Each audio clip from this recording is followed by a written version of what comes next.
नमस्कार। Income tax की virtual class में आप सबका स्वागत है। ये मेरा इनकम टैक्स का पहला वीडियो है।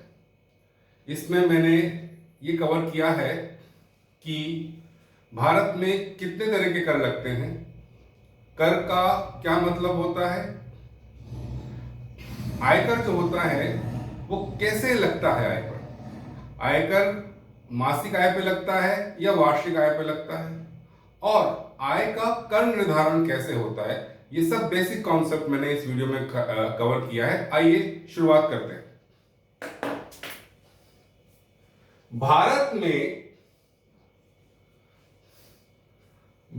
में कर दो प्रकार का होता है। कितने प्रकार का होता है कर? भारत में कर दो प्रकार का होता है, प्रत्यक्ष और अप्रत्यक्ष।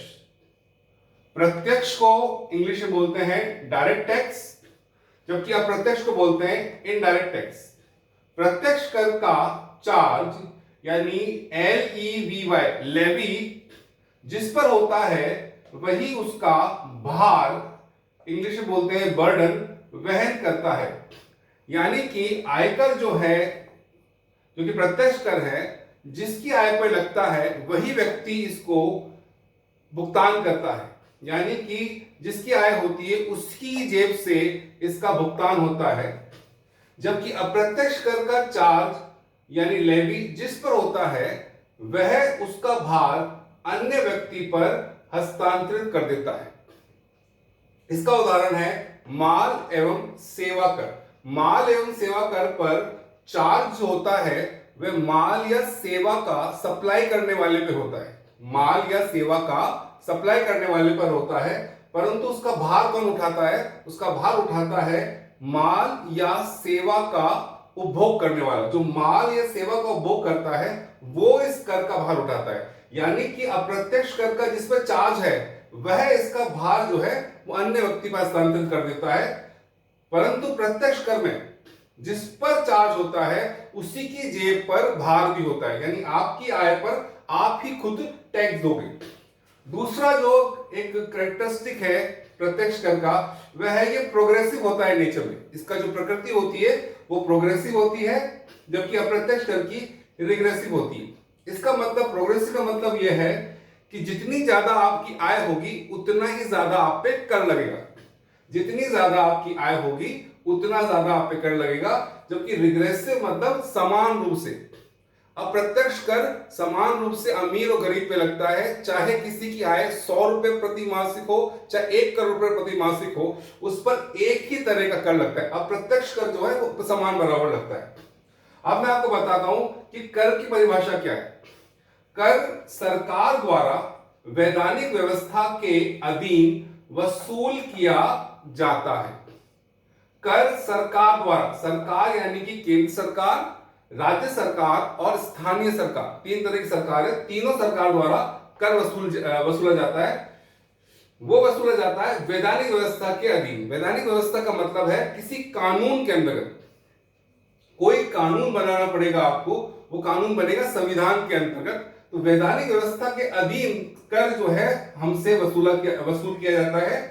कर का भुगतान अनिवार्य है। कर का भुगतान करना अनिवार्य है। हमारे पास विकल्प नहीं है कि हम कर का भुगतान करें नहीं करें। कर का भुगतान करना जो है हमारे लिए क्या है? अनिवार्य है। कर सरकार की आय का एक प्रमुख स्रोत है। जो कर हमसे वसूला जाता है वह सरकार की इनकम का एक बहुत प्रमुख सोर्स है।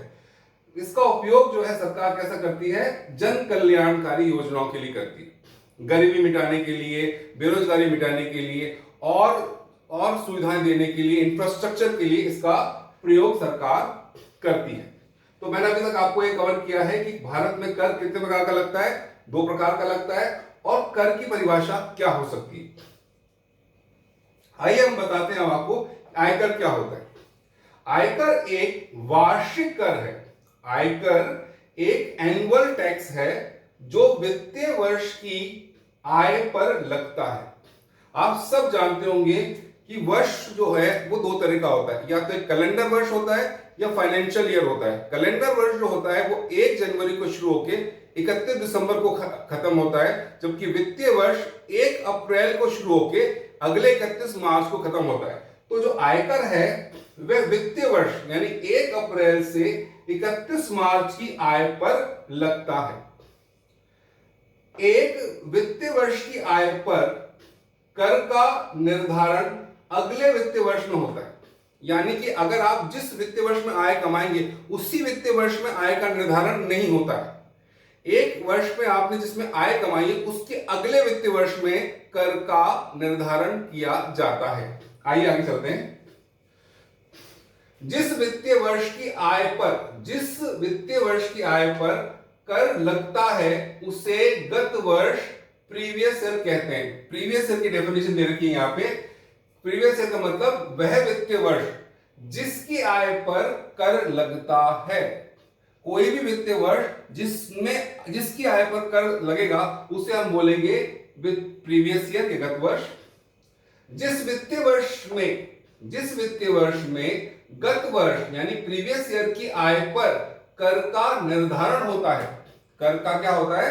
निर्धारण होता है, उसे कर निर्धारण वर्ष असेसमेंट ईयर कहते हैं। यानी हर फाइनेंशियल ईयर जो होता है वो प्रीवियस ईयर भी होता है और असेसमेंट ईयर भी होता है। अगर उस फाइनेंशियल ईयर की आय पर कर लगेगा तो उसे हम बोलेंगे गत वर्ष या प्रीवियस ईयर। और अगर किसी वर्ष की आय का निर्धारण हम उस वित्तीय वर्ष में करेंगे, किसी वित्तीय वर्ष की आय का निर्धारण उस वित्तीय वर्ष में करेंगे तो उसे हम बोलेंगे कर निर्धारण वर्ष।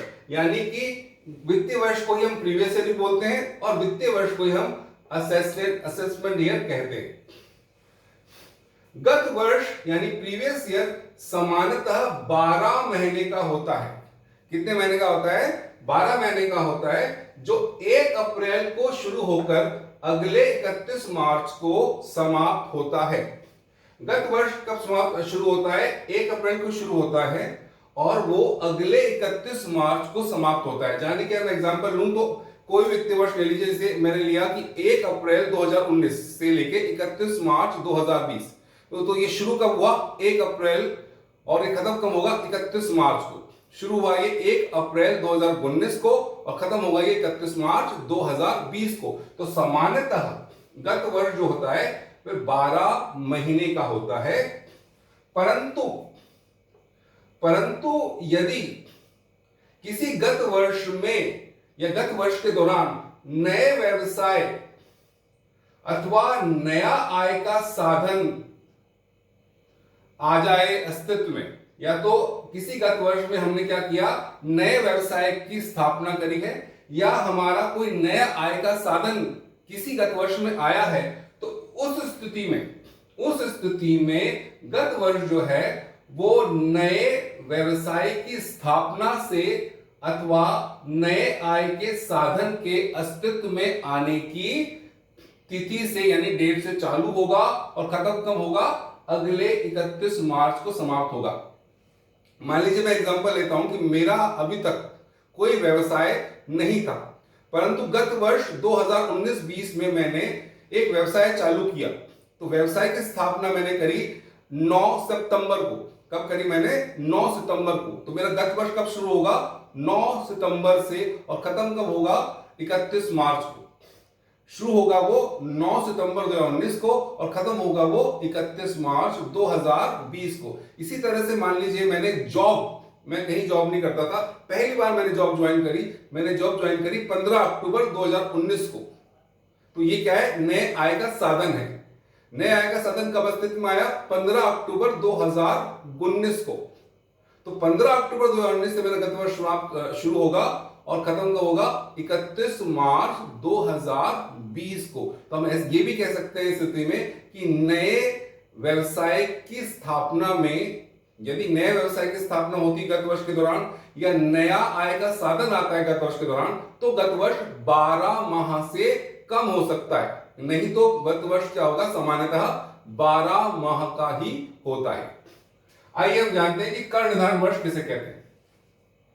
कर निर्धारण वर्ष यानी असेसमेंट ईयर हमेशा ऑलवेज 1 अप्रैल को शुरू होकर, कब शुरू होता है? 1 अप्रैल को शुरू होकर अगले 31 मार्च को समाप्त होने वाले 12 माह की अवधि होती है। हो सकता है कि गत वर्ष जो है वो 12 माह का हो या 12 माह से कम हो, परंतु कभी भी कर निर्धारण वर्ष 12 माह से कम अवधि का नहीं होगा। कर निर्धारण वर्ष हमेशा 1 अप्रैल को शुरू होकर 31 मार्च को समाप्त होने वाले 12 माह की अवधि को ही हम कहते हैं। आगे सुनिए, सामान्यतः कर निर्धारण वर्ष अगला या आगे वाला वित्तीय वर्ष होता है। कर निर्धारण वर्ष जो होता है वो कर निर्धारण वर्ष जो होता है वो गत वर्ष से अगला वित्तीय वर्ष होता है। कर निर्धारण वर्ष गत वर्ष से अगला वित्तीय वर्ष होता है। एग्जाम्पल दिया है मैंने, जो स्टूडेंट्स 2020-21 सेशन में बीकॉम सेकेंड ईयर का एग्जाम दे रहे हैं, जो स्टूडेंट्स 2020-21 सेशन में बीकॉम सेकेंड ईयर का एग्जाम दे रहे हैं, उनके लिए गत वर्ष क्या होगा? 2019-20 क्या रहेगा? गत वर्ष क्या रहेगा? 2019-20। और उसका अगला वित्तीय वर्ष यानी आगे वाला वित्तीय वर्ष 2020-21 क्या हो जाएगा? कर निर्धारण वर्ष। जो स्टूडेंट 2020-21 सेशन में सेकेंड ईयर का एग्जाम देंगे, उनके लिए गत वर्ष क्या होगा? 2019-20। और उसका अगला वित्तीय वर्ष यानी कि 2020-21 क्या हो जाएगा?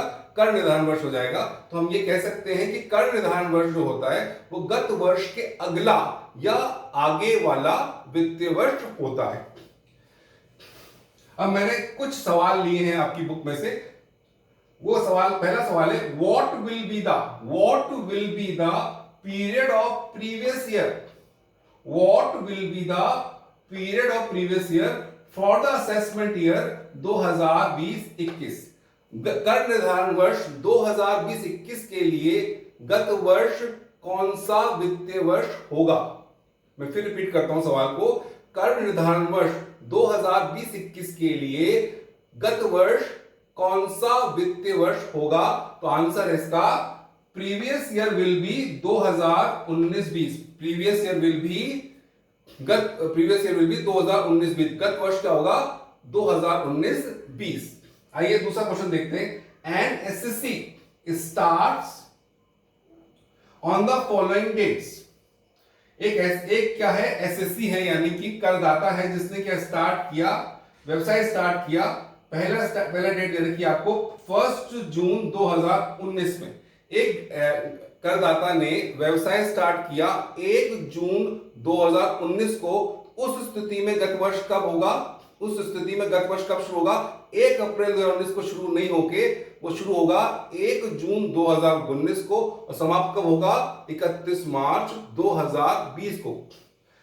उसी तरह से अगर किसी करदाता ने व्यवसाय 1 जनवरी 2020 को स्थापित किया है, यदि किसी करदाता ने व्यवसाय 1 जनवरी 2020 को स्थापित किया है, तो उस स्थिति में उसका गत वर्ष कितनी अवधि का होगा? उसका गत वर्ष शुरू होगा 1 जनवरी 2020 को और समाप्त होगा 31 मार्च 2020 को। तो ये बहुत इंपॉर्टेंट है समझने के लिए कि अगर किसी गत वर्ष के दौरान नए व्यवसाय की स्थापना होती है, कि नए आय का साधन आता है, तो उस स्थिति में हमारा गत वर्ष 12 माह से कम अवधि का हो सकता है। नहीं तो गत वर्ष जो होगा वो सामान्यतः 12 माह का होता है। ये बिल्कुल बेसिक कॉन्सेप्ट है, एग्जाम में कम पूछा जाता है, पर आयकर समझने के लिए ये बहुत जरूरी है कि आपको पता होना चाहिए मेरा जब एग्जाम दे रहा हूं असेसमेंट ईयर यानी कर निर्धारण वर्ष कौन सा है, गत वर्ष कौन सा है। आयकर जो होता है वो एक प्रत्यक्ष कर है। कर क्या होता है? आयकर एक हमारा वार्षिक कर है। अब जो नेक्स्ट क्लास होगी उसमें मैं आपको बताऊंगा कि सकल कुल आय किसे कहते हैं, कुल आय किसे कहते हैं, आयकर जो है वो किस तरह से कुल आय पर ज्ञात किया जाता है, और जो एग्जाम है 2021-20 में उसमें व्यष्टि की आय पर, एचयूएफ की आय पर कैसे हम कर का निर्धारण करेंगे। बहुत बहुत धन्यवाद।